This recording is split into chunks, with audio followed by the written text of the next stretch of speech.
Agadirské dobrodružstvo začína v tomto hotelovom komplexe, ktorý sa líši absolútne od našich rumunských skúseností, kde bývame v šivavej diere. S čajkom vás všetkých vítam pri našom začiatku enduro šialenstva v Maroku. No, tak willkommen in the Maroko. Maroko 24.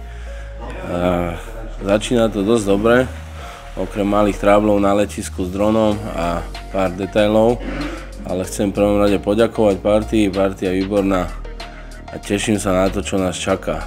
Momentálne sme v komplexiku a ideme si skúmať Agadir ako taký. Tak vítajte v Maroku, uvidíme, čo nás čaká, nejaké šutolinky, nejaké piesky a hlavne veľa zážitkov, možno gurmánskych. Jeden už bol. Ten, čo nám zobrali dron. Zobrali dron. Možno nám ho vrátia. Dúfam, že ho vybavíme, aby boli dobre zábery, aby to stalo za to.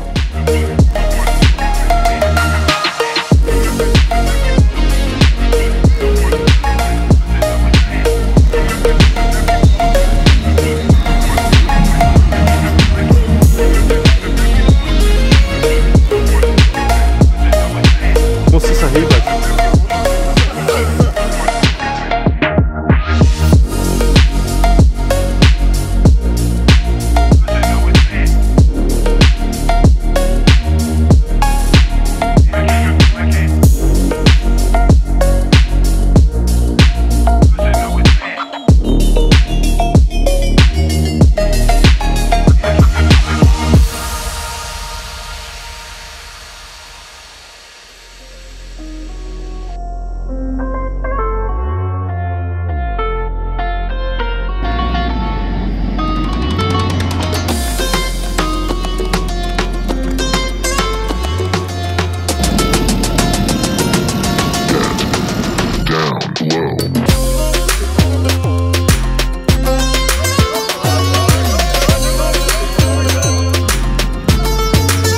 A na juh, 56 km, je Národný park.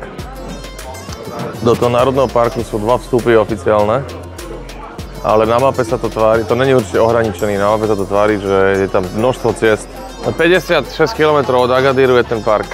A potom tých zvyšných 120 km, čo máme ísť, není ten park, takže potom by sme išli po pobreží.